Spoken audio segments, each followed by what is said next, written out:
Good afternoon students, welcome to my channel. तो आज के WBSLST सेकेंड क्लास अवश्य इंग्लिश पार्ट पढ़ाई नवम दशम। যদিও প্রত্যেকেই জানো যে আমি কম্পিটিটিভ ইংলিশ পড়াই মিসলেনিয়াস ক্লার্কশিপ এবং WBCS এই ধরনের পরীক্ষা। তো চলো ক্লাস শুরু করার আগে কয়েক সেকেন্ড সময় দিচ্ছি।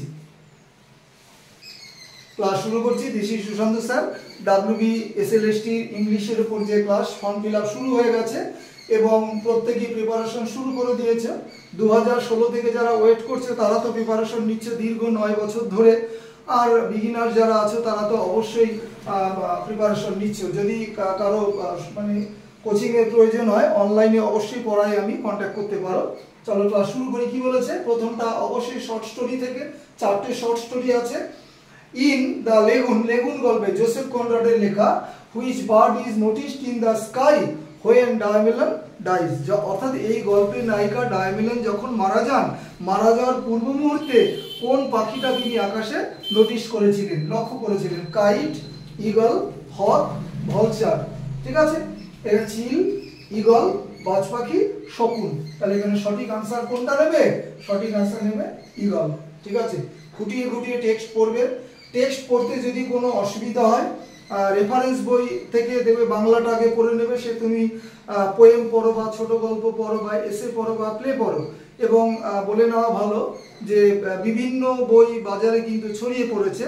তার মধ্যে আমাকে যদি জিজ্ঞাসা করো কোন বইটা বেটার, এখানে কোনো কোম্পানির আমি এখানে বিজ্ঞাপন দিতে চাই না, কিন্তু বেটার যেটা সেটা তো বলবোই। রয় বুক কনসার্ন নতুন বেরিয়েছে, দেখবে রয় বুক কনসার্নের ইংলিশ বইটা, SLST ইংলিশ নবম দশম, ভীষণ ভালো বই। অনেকে টেকনো ওয়ার্ল্ড কিনেছো, সেকেন্ড এডিশন হয়তো বেরিয়ে গেছে। অনেকে রবীন কুমার দাসের MCQ বইটা নিয়েছো হয়তো।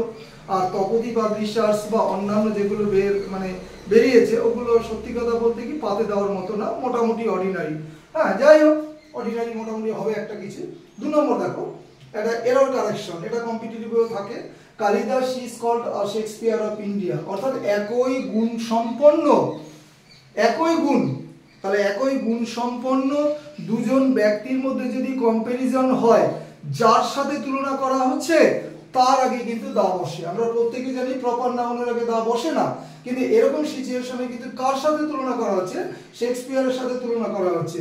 কার? কালিদাসের। ঠিক আছে, তাহলে এখানে কালিদাস বলা হয় কি, Kalidas is called are Shakespeare of India. তাহলে কালিদাসকে বলা হয় ভারতের শেক্সপিয়ার। শেক্সপিয়ারের বাড়ি তো আর ভারতে নয়, তাই না? তাহলে কালিদাসকে বলা হয় ভারতের শেক্সপিয়ার। তাহলে এখানে শেক্সপিয়ারের মধ্যে যে কোয়ালিটিস গুলো আছে সেগুলো কম বেশি কালিদাসের মধ্যে আছে। তাহলে এই জন্য এখানে নির্দিষ্ট করে বোঝানো হচ্ছে শেক্সপিয়ারকে, কালিদাসকে নয়, কারণ শেক্সপিয়ারের গুণগুলো কালিদাসের মধ্যে আছে। অনেকে প্রশ্ন করে যে কালিদাসের আগে দা বসাবো, এটার আগে বসাবো না। আর এই শেক্সপিয়ারের গুণগুলো কালিদাসের মধ্যে আছে, এটাকে নির্দিষ্ট করা হয়েছে, এই কারণে এর আগে দা হবে। এবার তুমি উল্টো করে নাও, কালিদাসকে এখানে নাও, শেক্সপিয়ারকে এখানে নাও, এর সাথে তুলনা বোঝাচ্ছে, তখন কালিদাসের আগে দা বসবে। খেয়াল রাখবে। নেক্সট আরেকটা textual question, name of a flower found in the second stanza of the poem To Autumn, অর্থাৎ জন কিটসের বিখ্যাত কবিতা ওড টু অটাম বা টু অটাম যাই বলো, সেখানে কিন্তু দ্বিতীয় স্ট্যান্জাতে একটা ফুলের নাম দেওয়া আছে, মানে মেনশন করা আছে। সেই ফুলটা কি? দেখো কত ভেতর থেকে কোশ্চেনটা দিয়েছে। Poppy, rose, violet, jasmine. সঠিক আনসার হবে পপি। ঠিক আছে, আফিম যাকে বলে। আর 4 নম্বরটা ভীষণ ইম্পর্টেন্ট কনসেপচুয়াল গ্রামার বা বেসিক ইংলিশ গ্রামারের উপর কোশ্চেন, ঠিক এরকম কোশ্চেন কিন্তু থাকবে।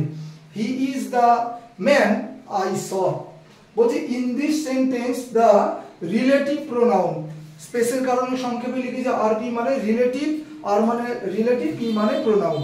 তাহলে in this sentence the relative pronoun is omitted, sorry relative pronoun is omitted. তাহলে এই সেন্টেন্সে রিলেটিভ প্রোনাউনটা অমিট করা হয়েছে, মানে তুলে দেওয়া হয়েছে।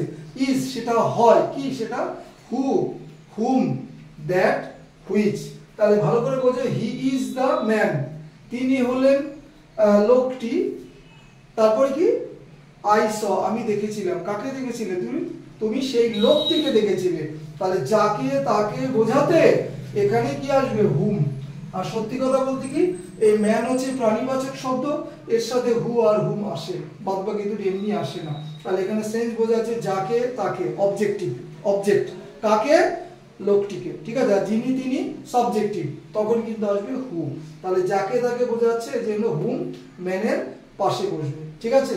এই হচ্ছে দুটো ইম্পর্টেন্ট গ্রামার এবং দুটো textual question.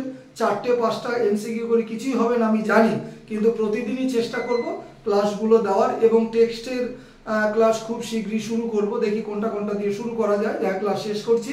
Have a good night.